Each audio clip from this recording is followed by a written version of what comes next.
Pessoal, boa tarde. Vamos continuar alterando este exemplozinho de HTML que nós estávamos formatando com CSS na aula anterior.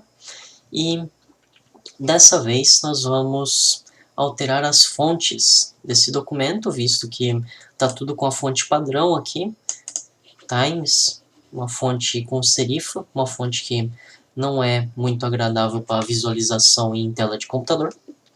Então a gente vai alterar essa fonte, alterar o tamanho dela e alterar as cores e o tipo de fonte.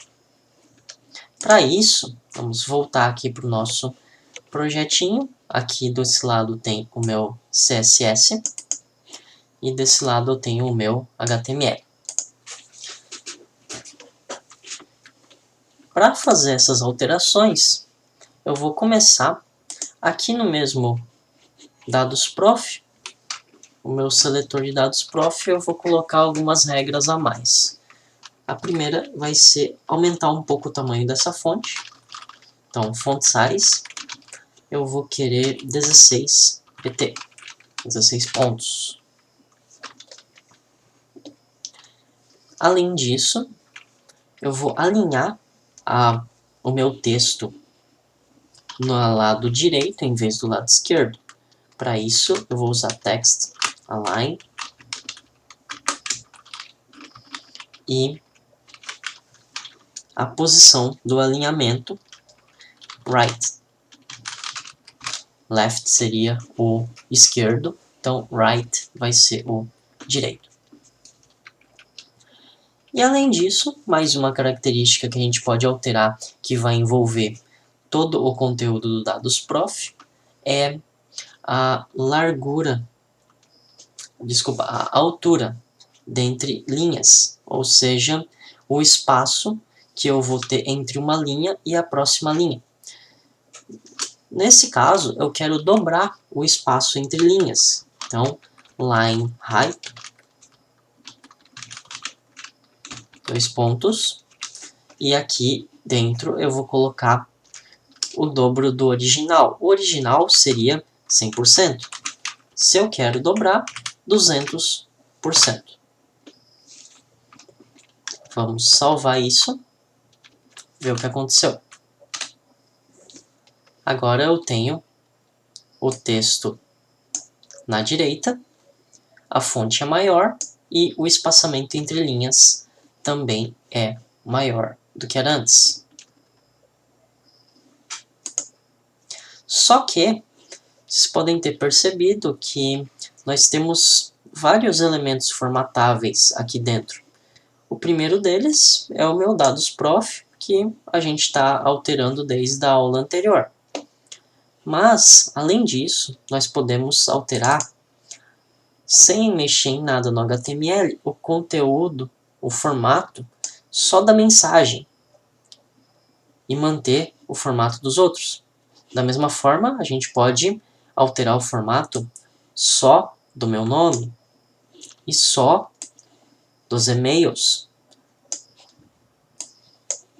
ou só de um dos e-mails. Percebam que no e-mail eu coloquei uma classe e-mail para ambos os e-mails e uma id que representa unicamente só este e-mail ou só este e-mail. Isso é mais uma coisa que eu percebi alguns erros lá no último formulário, porque classe é algo repetível. Como eu fiz aqui nesse exemplo, eu posso ter a classe email para todos os elementos que eu queira aplicar uma formatação comum.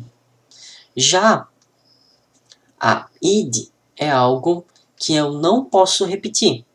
Então, eu tenho aqui uma id sed, portanto, eu não posso ter outro elemento nesta página que também contenha a id sed. Id é uma identificação única e classe é uma identificação que pode ser utilizada para vários elementos que compartilhem algo em comum. Então vamos começar formatando a mensagem. A mensagem tem a id message. Então, vamos colocar aqui o símbolo de id no CSS e o nome da id. Abre chaves. E o conteúdo da minha formatação vai ser... Vou subir um pouco para a gente focar só nesse conteúdo aqui da mensagem. Tamanho de fonte, eu vou aumentar o tamanho da fonte para ficar maior do que a fonte usada no restante do div. 25 pixels. O que acontece nesse caso? Eu já tinha definido font size aqui em cima, só que o font size de cima, que envolve o dados.prof, se aplica o div dados.prof a seus filhos, a menos que algum dos filhos substitua. No nosso caso, então, quando eu colocar esse font size aqui, pode ser maior, vou botar 32.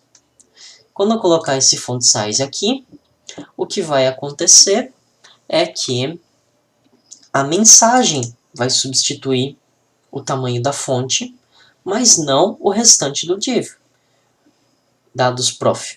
O dados.prof, então, vai ter 16 pontos, exceto a mensagem, que teve a fonte com tamanho substituído pela essa fonte de 32 pixels. E aí, tem um outro detalhe importante. Aqui eu usei pontos, mas dessa vez eu estou formatando em pixels. A ideia é mostrar para vocês que os elementos formatáveis em CSS que tem característica de tamanho para ajustar, você pode usar qualquer unidade para ajustar. Então, não é obrigatório que você utilize fonte em pixel, em pontos, larguras de linha em pixels, bordas em pixels. É possível utilizar ajuste de fontes em pixel, e é possível utilizar ajuste de fonte em porcento, é possível ajustar qualquer elemento que possa ser ajustado com números. Você pode usar números relativos ou números absolutos. Então vamos salvar e ver o que aconteceu. Ó, agora eu tenho um Fique em Casa com um tamanho de fonte maior do que o de antes.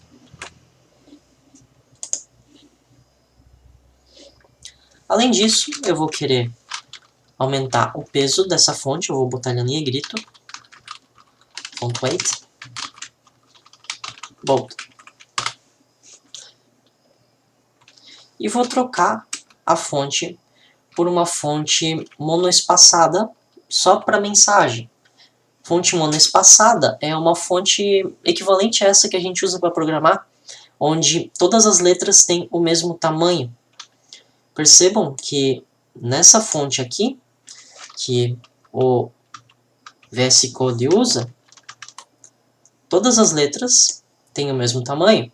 Pode não parecer, só que, se tu olhar bem de perto, vamos selecionar o I. O I ocupa o mesmo espaço que ocupa o E.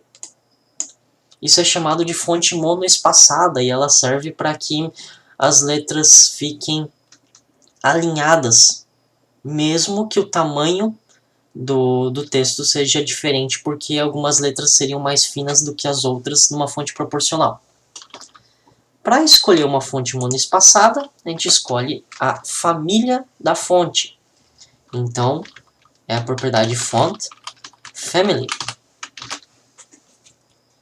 E na propriedade font family, nós podemos escrever o nome de uma fonte que eu conheço e que é monoespaçada, pode ser Consolas. E em seguida, uma fonte alternativa. Caso o cliente que acesse essa página não tenha a fonte Consolas, então o navegador vai escolher outra fonte qualquer que seja monoespaçada. Para isso você digita monospace. Então toda vez que você usar font family, escreva a sua fonte, vírgula, uma fonte padrão. E a gente vai ver as outras fontes padrão daqui a pouco. Monospace, vamos salvar e ver o que aconteceu.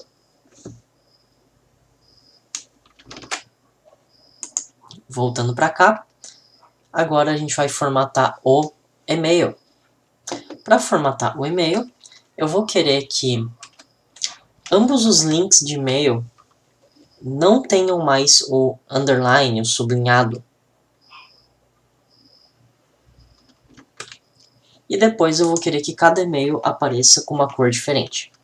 Então, para formatar ambos os links de e-mail ao mesmo tempo, eu vou utilizar a classe e-mail. Então, ponto e-mail, isso vai pegar os dois elementos ao mesmo tempo. E aqui eu vou dizer que a decoração de texto, text decoration, é nenhuma. Com isso vai sumir aquela decoração ali de sublinhado.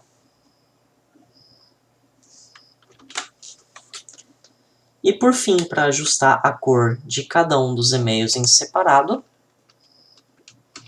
eu vou usar a id do e-mail da sede, escrever color, lembrando, background, como eu usei aqui, é a cor de fundo, e color é a cor de frente.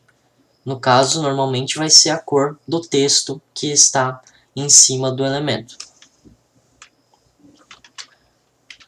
Color, eu vou usar uma cor tom de vermelho. Vou digitar ela. É um vermelho escuro.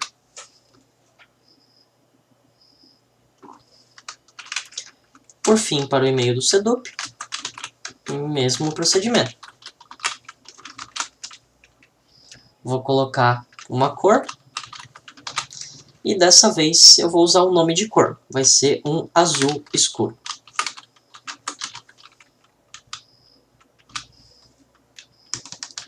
Salva. Confere o que aconteceu aqui. Agora nós temos esse texto em monoespaçada e esses dois textos em times, sendo que cada e-mail está colorizado com vermelho escuro e azul escuro sem sublinhado. Falta então nós trocarmos a fonte desse conteúdo aqui. Para isso, eu posso ir lá no dados prof e trocar a fonte. Quando eu trocar essa fonte, todos os elementos filhos do dados prof vão ter sua fonte atualizada, exceto o message aqui, porque esse aqui tem a sua própria fonte, ele vai substituir a fonte do dados prof pela fonte escolhida no id message. Então, font family, e aqui eu vou querer a font Calibri, seguida de uma alternativa padrão, que vai ser fontes sem serifa, isso é, sans serif. Fonte sem serifa, vocês vão perceber quando recarregar a página, é uma fonte que ela é mais redonda, ela não tem essas pontas. Vamos olhar de perto aqui, ó. Essa fonte, ela tem essas pontas. Melhor assim. Quando a gente atualizar com uma fonte sem serifa, que eu vou recarregar a página agora, ela fica sem as pontas. Por fim, percebam que, como eu ajustei o tamanho disso aqui como 50%, se eu mudar o tamanho do navegador, vai mudar o tamanho do conteúdo junto. Isso é tudo para essa aula. Daqui a pouco a gente vê como a gente vai fazer para implementar fontes da web em vez de fontes do computador nessa mesma página de exemplo. Tchau, tchau.